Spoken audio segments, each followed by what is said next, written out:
Hello out there and welcome to Public Conscience. This is the anti-corruption program produced by the Progressive Impact Organization for Community Development, PRIMOG. PRIMOG is a civil society organization with the mandate to promote good governance, participation, and accountability in Nigeria. I am Adaobi Obiabumo with Chidozie Obunaya. Welcome to the program. On Public Conscience on Radio, we seek to evolve a corruption-free society through the amplification of corruption stories reported by our partner media organizations and drawing citizens and government attention for democratic actions against it. We also promote integrity by focusing on rare cases of the display of honesty by public and private individuals in the course of their normal activities. The MacArthur Foundation supports the production of this program. Today we will be discussing the illegal gold mining in a community here in Abuja, the nation's capital, and how the activities of miners continue to plunder the Federal Capital Territory Administration of revenues.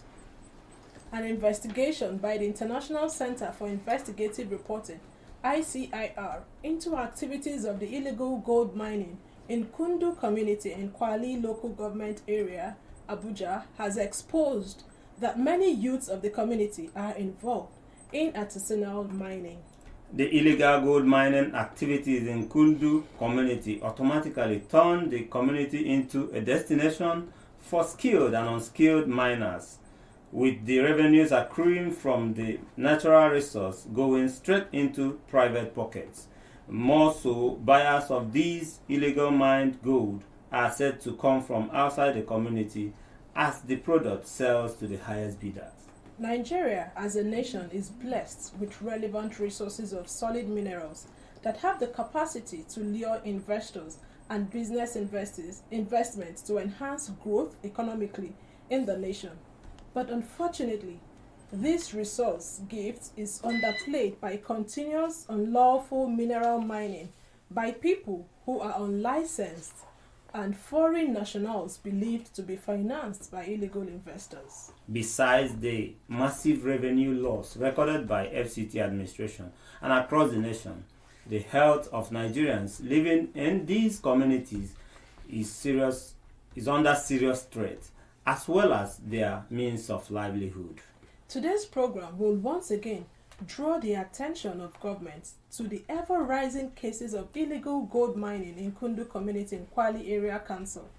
The failure of the authorities to prevent the unlawful exploitation and other ripple effects are staring everyone in the face. But for you listening, do you know that about 2 million people are said to be living off illegal mining activities in northern Nigeria?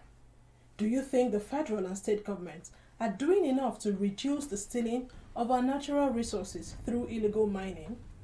And as a country, how can we curb the indiscriminate illegal mining going on in different parts of Nigeria? Be ready to join us through phone and text messages in the course of the conversation. The WhatsApp phone line to send your message is 09022656167, and that is 09022656167. Please indicate your name and your location when sending your message. This number is for messages only. I want to encourage you to begin to send your messages as soon as possible to 0902 265 6167. That is 0902 265 6167. We will give you the numbers to call shortly. Investigation conducted by ICIR 13 months ago had revealed that illegal and artisanal gold mining was milking the FCT administration of billions in revenues, with security operatives, local and federal government accused of doing nothing to forestall the situation. What is more disturbing is that as we speak, nothing has changed in Kundu community. The illegal gold mining is still on. The loss of revenues and health hazards are still very much around. In September 2021, the Minister of State for Mines and Steel, Uche Oga, said Nigeria was losing $9 billion annually due to illegal mining and smuggling of gold. The minister also revealed that illegal miners connive with security officers to carry out their illegal activities. And I must remind you that we invited the Ministry of Mines and Steel Development to join today's discussion, but the minister, in response to our invitation, said he will not be available because of the weekly Federal Executive Council meeting. But joining us in the studio is an investigative journalist with International Center for Investigative Reporting, ICIR, Marcus Fatumole. You're welcome to the program. It's a pleasure being here. So have a native of Kundu community who we will identify on this program as Kundu to protect his identity for his safety. You're welcome to the program. Thank you. We also have a member of Miners Association of Nigeria.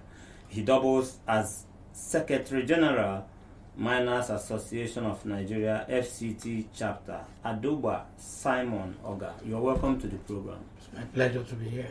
Okay, we'll start today's conversation with Marcus Fatumole, who is an investigative reporter with the ICIR. Could you give us some, the general details of your investigation and what has changed 13 months after your report exposed activities of illegal gold mining in Kundu community? Thank you very much. I started this work in November 2020. So the work took me almost 3 months to produce because of various stakeholders that I contacted and several challenges too that I faced tracking those people in the community. So I had to work with some freezers around the place to get across to the miners. It's very unfortunate that we can see this kind of activity, illegal business going on in the FCT. And even from the road, from the Kwali Road to Kundu, it's actually Kundu. That's the name of the village, Kundu. So from the road, from Kwali Road to Kundu, commercial motorcyclists charge around 600 to 700 naira to the village. So you can hardly see vehicles going to that community because it's very remote from town. So when the Okada guy was actually taking me there, I was even getting scared on the way, thinking that maybe something else will happen. And getting to that community, I saw hundreds of youths, at the other edge of the river. They don't do it at the side of the community.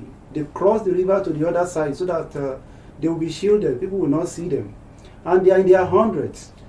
And a lot of things take place there. You see all manners of marijuana, hard drugs, because that is what they use to energize themselves. That's the youths of the community. Yeah. They not the community's youth, the miners.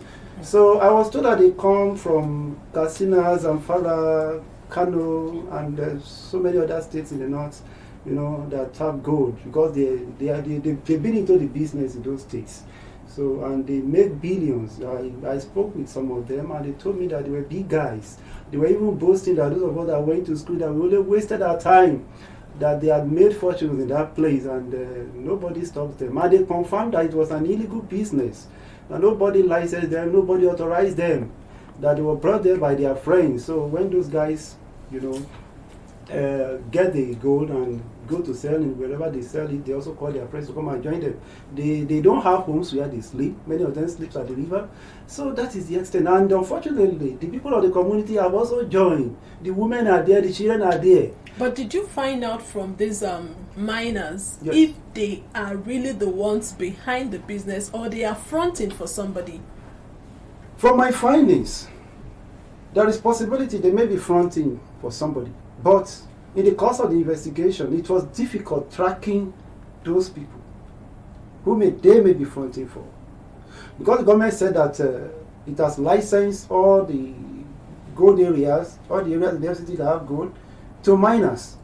And in that quality, there are seven miners. And we're able to contact three of the miners, three of the companies. 7 licensed mining companies. Yes, the Federal Ministry of Mines and Steels. We got that from a cadastral office. Cadastral office is under the Federal Ministry of Mines and Steels. Through the FIO, we did to the cadastral office. We were able to get details of all licensees in the FCT.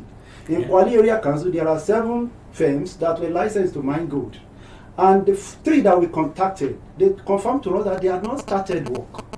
So we sent mails to the others because the phone number they provided to the cadastral office were unreachable, but there were emails. We sent messages to the emails. We also sent messages to the phone numbers, and then there were no responses. So from the 3 that we were able to reach, they were not even based in Abuja here. There were some in Port Harcourt. There was one in Plateau, I think. There was another one in Lagos. And they confirmed to us that they didn't send anybody to go and mine on their behalf, and that they had not started operation, meaning that it was still an illegal business. And unfortunately, the government kept defending them that they were informal miners, that they were licensed. And those guys said nobody gave them authorization to go and do the business. We will get back to you on what they're doing about the miners who got license or who did not get license. Okay. But let's get to the indigene of that community. He goes by Kundu for reasons. Kundu. Yes, we call him Kundu on this program. So Kundu, welcome once again to the program. Morning, sir. All right. So talk to us about what is happening in your community with regards to the illegal gold mining. What is happening there is that people that are doing the mining, they are not the indigenous. They come from another state to come and do the mining and take away the goods. And issue of saying the indigenous have been involved, not the indigenous. It's people that are coming from some other state to come and claim they are as an indigenous. Okay. And that is what is happening there. Which states are they coming in from? They're coming from Sokoto, Zamfara, Katsina, Kaduna, all the side they're coming from. So now that they are in your community and they are mining illegally, what did the community do? Did you report? The community take action about it, and they were trying to chase them out of the town, the village, I mean, but they don't actually go. They go and come back, and they don't even come to the village and stay with the people again. At times they go to the stream there and be doing their thing. But our chief, he raised motion and he kicked against over it, that they should not be coming and spoiling his people. And surely indigenous are not involved. But did you report to the police in any way? So, there, I can say there is a road, because even if you do not report, if you pass, you will see. Okay. Yes. So it's not a hidden activity. You believe that the police in your community also can see them? We don't have police station in our community. Oh, really? So, like...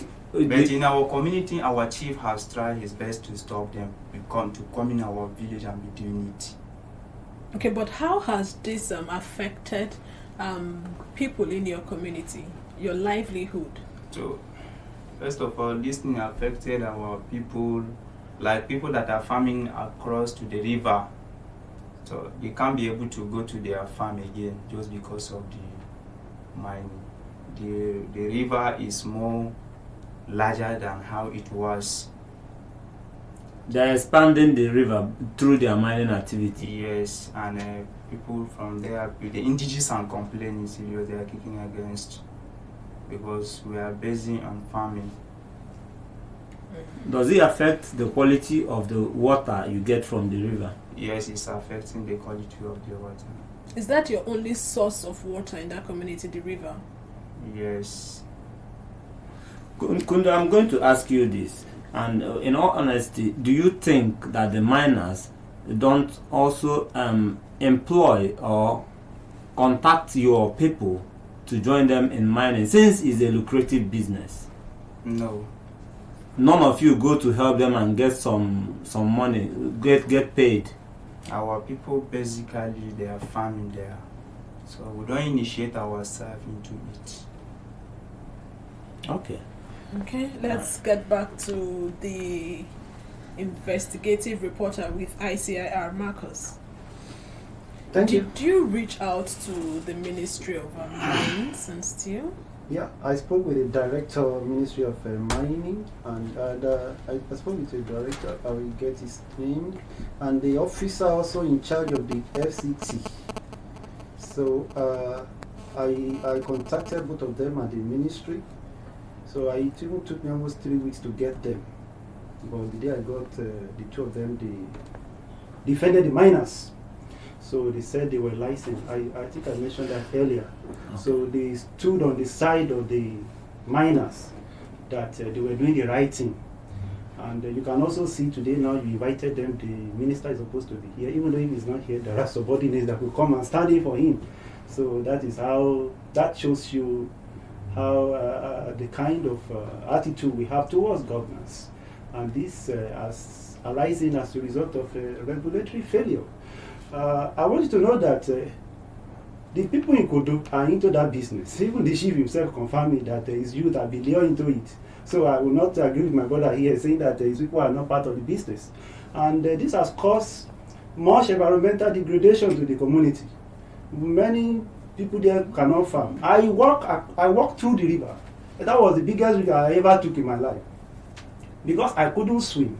And as an investigator, I wanted to get to those people.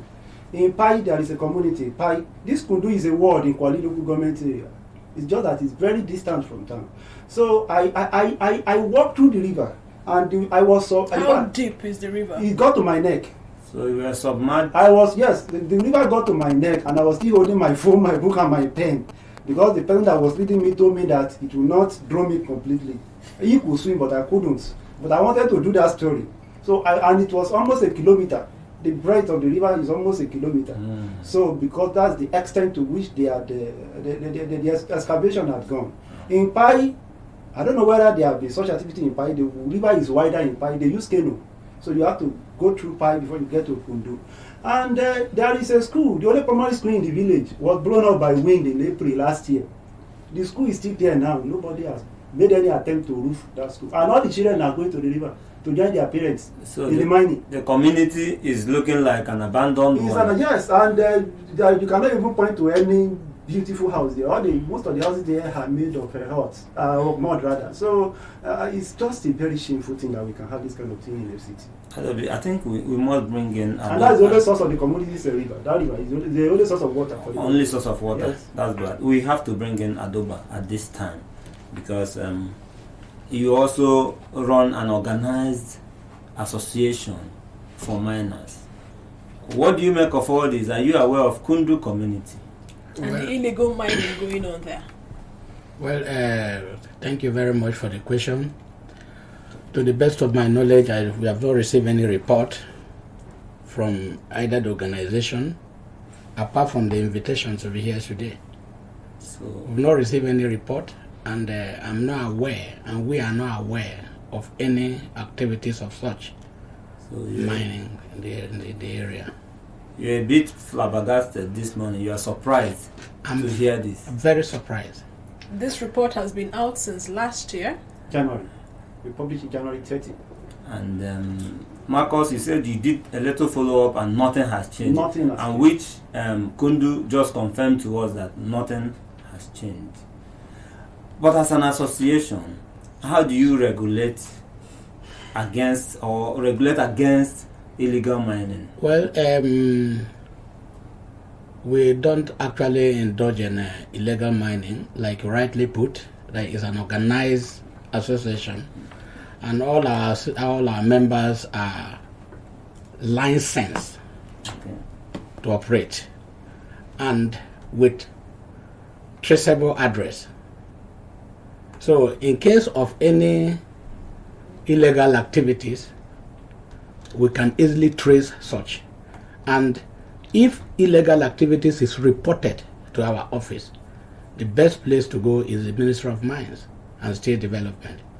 And in the Ministry of Mines, there are officers that are in charge of each state. And each department of the ministry are involved in various activities. So the best thing to do is that when such things happen, you report to the ministry. The idea that I am not speaking for the ministry. One, you have to do your own due diligence before you blame anybody. There is no community in Nigeria that visitor will enter with your community and then settle there to do such business without the permission of the native. So it's an issue that has to be properly investigated. Indirectly or directly, you are saying that the natives are involved in this. There is no way you can exonerate. You can say the native are not involved. There is no way. We are all Nigerians, and we come from various villages. Somebody enter my community to come out just farm. Then without the permission of the elders, the chiefs. And how is mining? How do you mine? You mine. There is a consent that the community must give to you before you settle down to mine, and it's a requirement for you to even enter any community to mine. So without the consent of the community, people cannot just invade their community and begin to carry out any kind of activities, including mining. Aside from getting the consent of the community, don't you think that the miners should be licensed also? Yes. From what the reporter said, they are not licensed.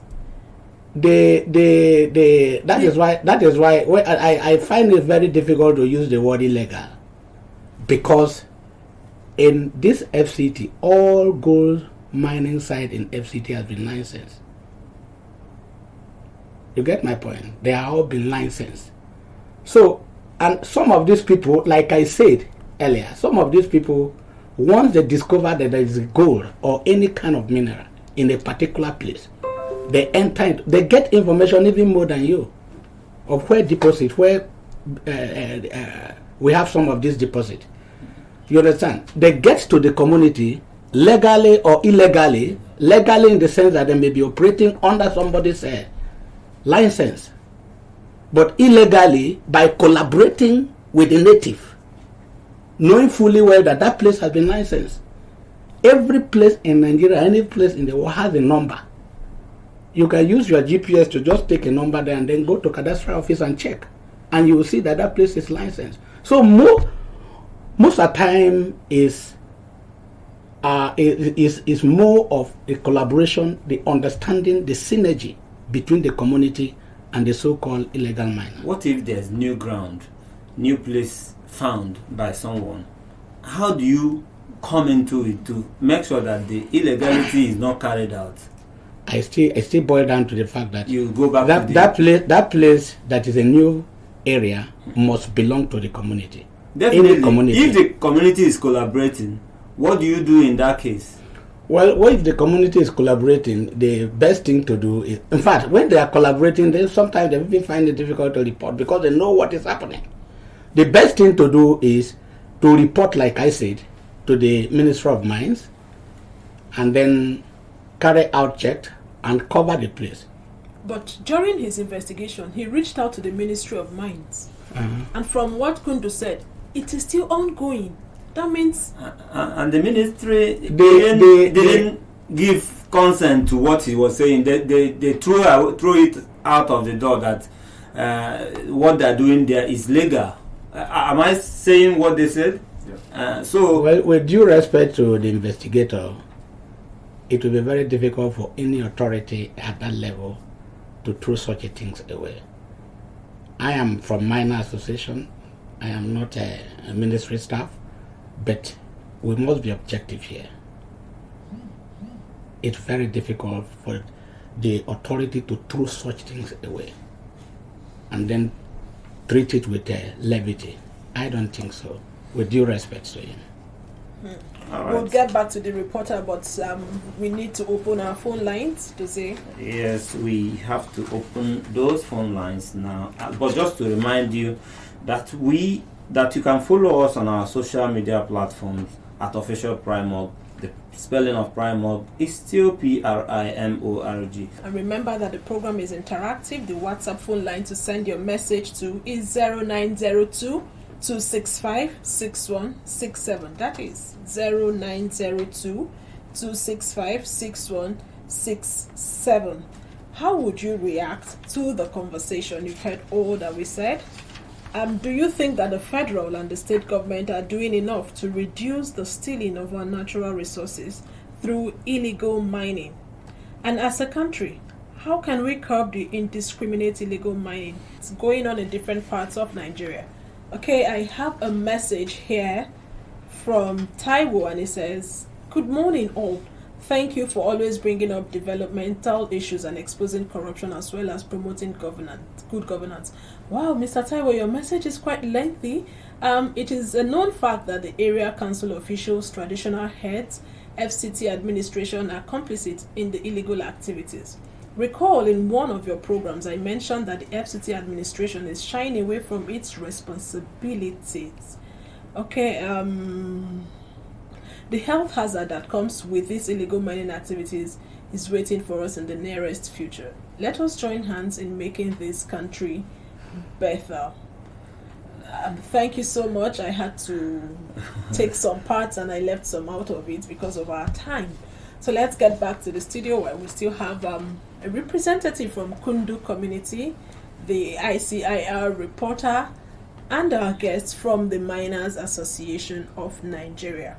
But let's get back to Marcus. You have heard what Adogba Simon Oga said. He does not believe that the ministry would not act if reports like this is brought to their attention. But you also said that you went to the ministry. Okay, yeah, I want to just give you some of the, let me just read to you some of the things, my conversation with the engineer Frank Odom. As at the time I met him, January last year, he was acting director Mines, Federal Ministry of Mines and Steel Development. He said he had 98% assurance that there is no illegal mining activity in the FCT. And I'm now quoting him now. "I'm telling you the truth because of the coverage. We have a very strong collaboration with the DSS. We have the informal mining. Some of them have small-scale mining. You might look at them as illegal because of the way they are working. Their operation is quite informal. They are not organized. They are crude in nature, but they might be under the artisanal mining. You don't say they are illegal, but they are not formal. Government is trying to bring them into the formal sector because most of them were pushed into it because of poverty. We try to accommodate them and try to bring them in and try to train them on safe mining and the likes. Now, these are people that they promised that they were going to bring into this or into that. As the ministry contacted them, since this report was published over a year ago, the business is still as usual. Nobody has come to the community, according to my findings. And I even learned that the population of the miners is growing more than it used to be. So, this actually confirms that the government supports them. Do you think that they remit to the government coffers? Yes, from what the man told me, that he said they pay certain amount to the government, but not these ones. So, which ones pay to the government? From what he said miners. Is it the licensed miners? Licensed miners. It yes. has to be licensed. Licensed miners pay to the government. I don't what know. of the illegal miners operating at Kundu? How do you get people who you don't know to pay to you? You understand? Government doesn't know them. Government has no relationship with them. Government hasn't contacted them. They are going with their money. So we can say that the government is losing funds. That's the essence of the report. I want to go to you, Adogba. Yeah, go ahead. This dichotomy of artisanal miners and you say we should not call them illegal and skilled. So informal. help us understand this artisanal and informal. And also, do you think that we have illegal or unskilled mining sites where people are mining those that are not informal in the FCT?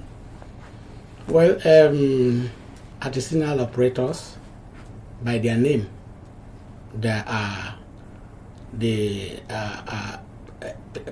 group of miners without the required equipment to mine. That is why they call them informal. But informal in the sense that they still operate under license. They still operate under license. So using the word illegal does not really appeal to me because they are still operating under permission. Permission in this way, permission either from the community or collaboration from the community or license by the regulatory authorities. Permission by the community, does it make it Legal. No, it doesn't make it. You must be licensed. So- like what I was saying is, some of this community that try to shield the activities of miners from the authority. You understand? They shield the activities from the miner because of their selfish gain. So you cannot say government is involved. Anything that government is not involved in this situation is illegal. But under these situations, and as far as FCT is concerned, the operation of these operators is under license, because there is no space left in FCT, gold mining space left in FCT that has not been licensed. That is what we have to really look into.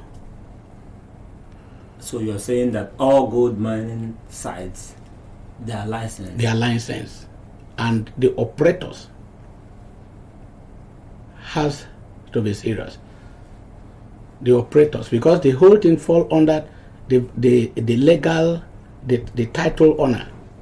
Like here earlier said that some of these title owners reside outside Abuja.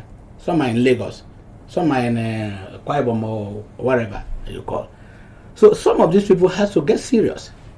If not, they are just acquiring this and then open it for illegal miners or informal operators to come. And in doing this, they cause more havoc, like they rightly said. The environment is no longer habitable to a large extent. They can't drink their water. They can't do this. And these are the people you cannot easily arrest because they have no address.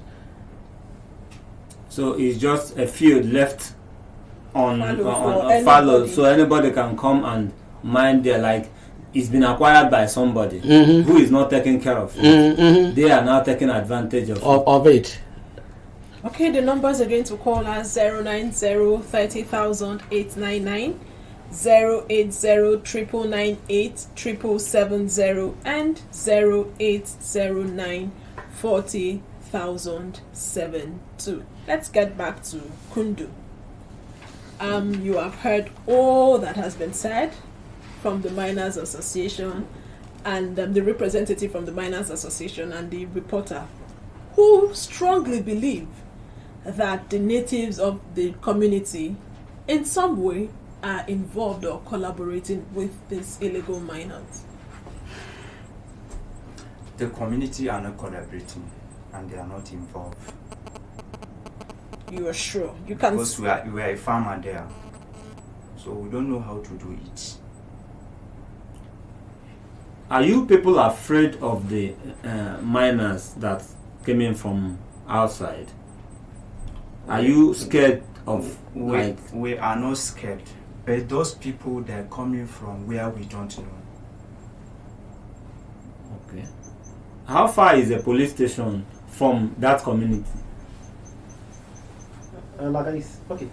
You can help out with that, Yeah. Marcus. The nearest police station is the Kwali Divisional Police Station, and it's along the road. So it has that spot, maybe a few meters from that spot that you take bike to go to Kundu, and that's the commercial motorcyclists charge 600 naira from there to Kundu village. Okay. And to help him in that aspect too, the right authority to report such situations to is the civil defense. They are the mines police recognized by law. Okay. Yeah. Reports to civil defense. Did you report to civil defense? I only contacted that police station. The police station. I met with also in the story, I met with the divisional police officer. So who also, in fact, he was even initially accused that he knew about the business. So it was when I contacted him that he said he was never aware. So he was never aware of it, and he assured me that if the community will come and report, police may not be aware and they may not just want to deploy their men. That if the community come and report, that they will go and pick as many people as possible in that place. That is civil defense now. No, the police station. Yes, and I'm sure the community never went there. Okay, so Kundu, you have heard the suggestion for your community to formally report to the police. Is there any other concern? Are there other concerns that you have? Are there other things that you would want the police or the FCT or the Ministry of Mines and Steels to do for your community? Those people that are coming from their state, they should help us stop them coming there, because they will cause a lot of problem for us soon. Because now, as this matter is now, they have started accusing our people that they have involved into the system. For we say we are not happy, because we are not into the system, and now they are trying to spoil our name that we are into the system.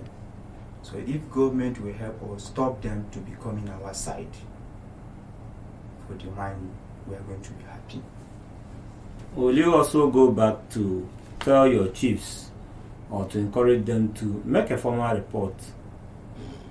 Our chief is trying his best.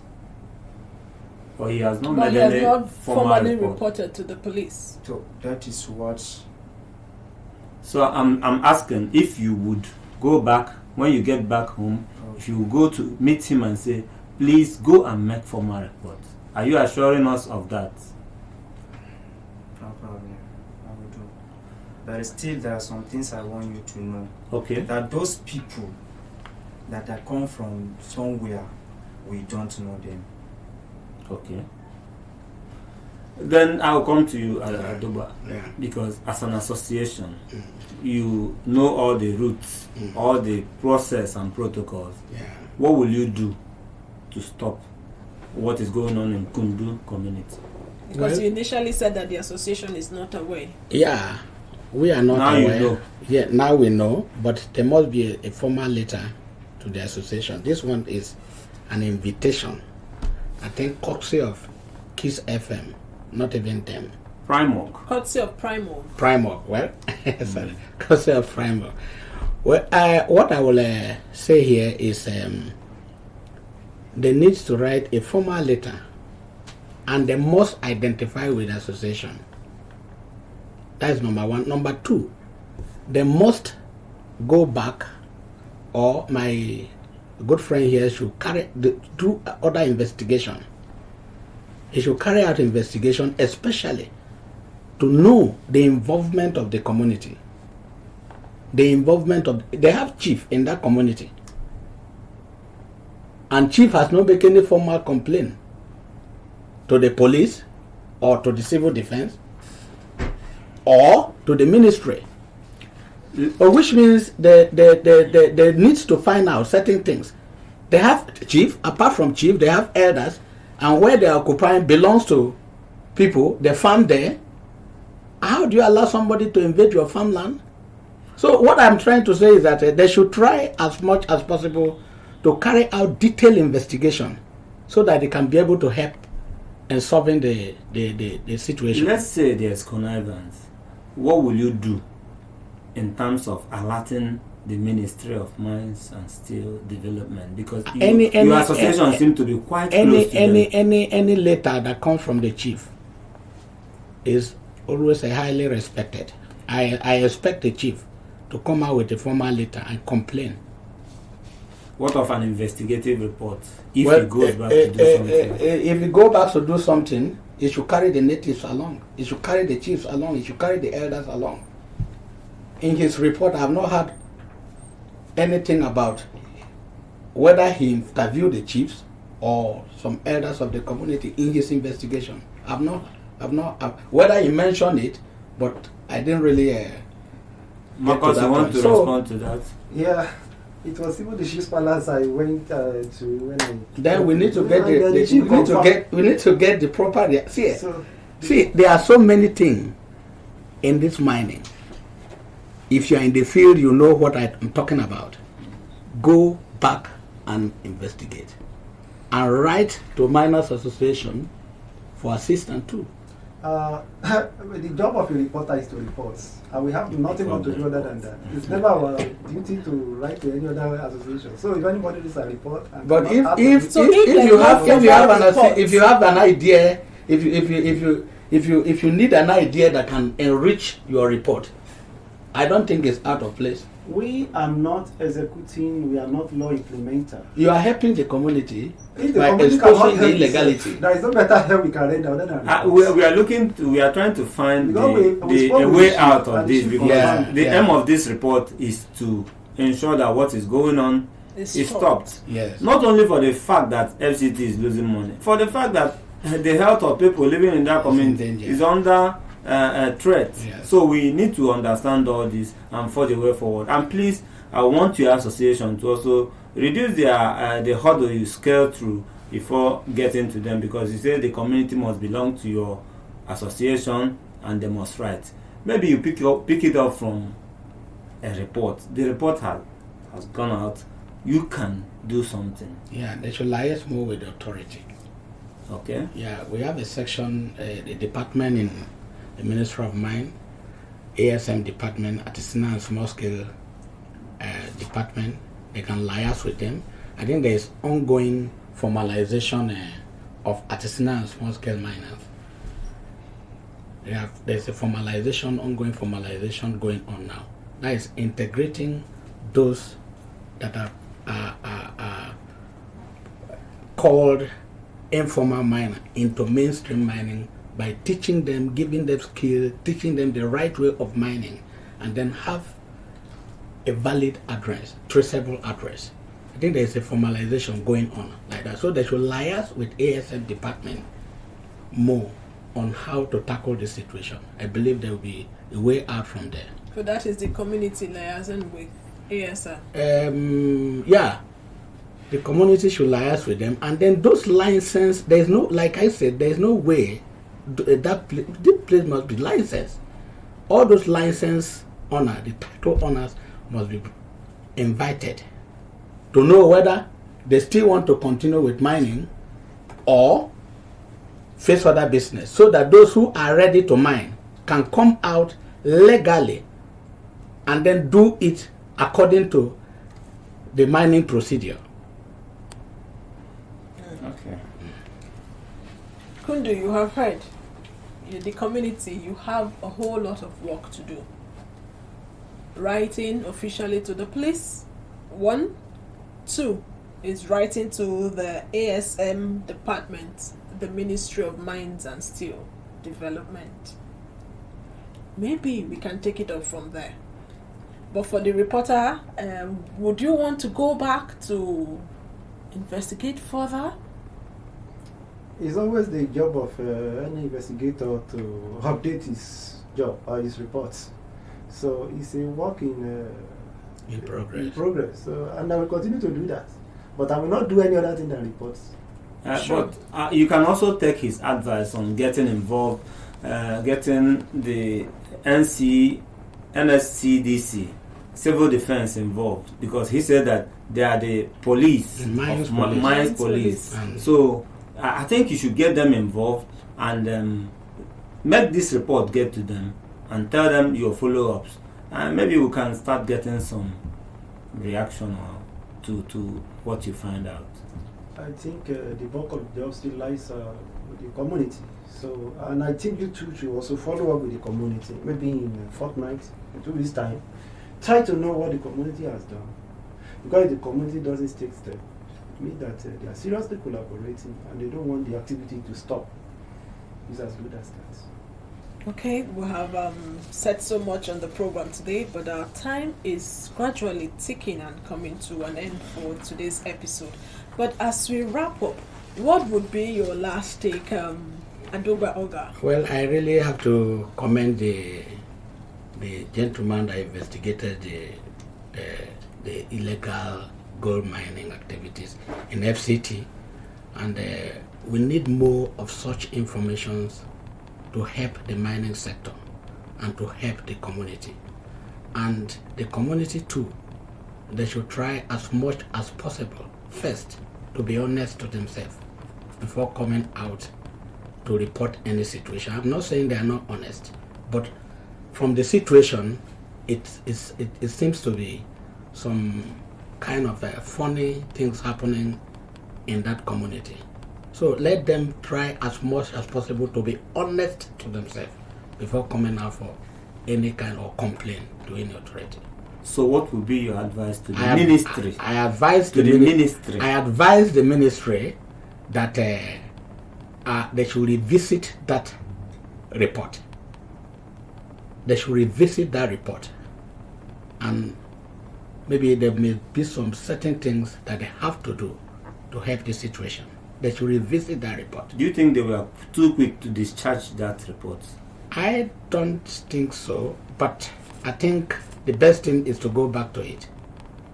Okay. Go back to the report. Marcus, your last word. Yeah, I will just have 3 things to say. The first is that we should remind ourselves of what happened in Zamfara in 2010.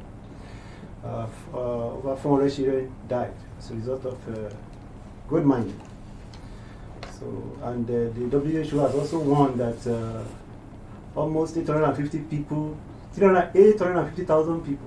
are at the risk of mercury poisoning in this country, and they gave that warning in 2019. And FCT is among the 12 states that were listed. And finally, I also have in the report that the Auditor General of the Federation gave the report that we only generated 1.5 billion naira from gold in 2014, and that amount reduced to 889 million naira in 2017. While South Africa got as much as over 2 trillion, what's the name of their currency? Rand. So, from gold. So we should make that comparison. Okay. Thank you so much. Kundu, your last word. I still want you to understand that indigenous are not involved. Okay. Thank you so much. The indigents are not involved. Okay, we really must go because our time is fast spent. But although it's been a robust one, something revealing, you need to sometimes listen to these stories and find out. Please visit the news page of our website, primognews.org, and that is primognews.org for all the details of our reports and interview. Visit our website, primog.org, to get all the information about Primog. And you can watch our videos on Primog TV, our YouTube channel. Please subscribe to get reminders when we have a new post. We sincerely appreciate our guest, the investigative journalist with the International Center for Investigative Reporting, ICIR, Marcus Fatumole. Thank you so much for being here. Thank you so much for bringing me here. We also appreciate a native of Kundu community who we identified as Kundu. Thank you for being here also. And our sincere appreciation also goes to Adoba Simon Oga, who is a member of the Miners Association of Nigeria, and he also doubles as the Secretary General, Miners Association of Nigeria, FCT chapter. Thank you for being here. Pleasure is mine. Public Conscience has the support of the John D. and Catherine T. MacArthur Foundation, committed to building a more just, verdant, and peaceful world. Get more information about the foundation on its website, macfound.org. Join us again here next week for another episode of Public Conscience, and remember to follow us on Facebook, Twitter, and Instagram at Official Primog. I am Chidozie Ogbonnaya. And remember that birth registration and birth certificate are both free if your child is under the age of 18. Help stop the corruption in the birth registration and do not pay for birth certificates. Also remember that you can give us hints or information on corrupt acts through our phone 0902 265 6167 or info@primog.org. I am Adaobi Obiavumo. Stay safe.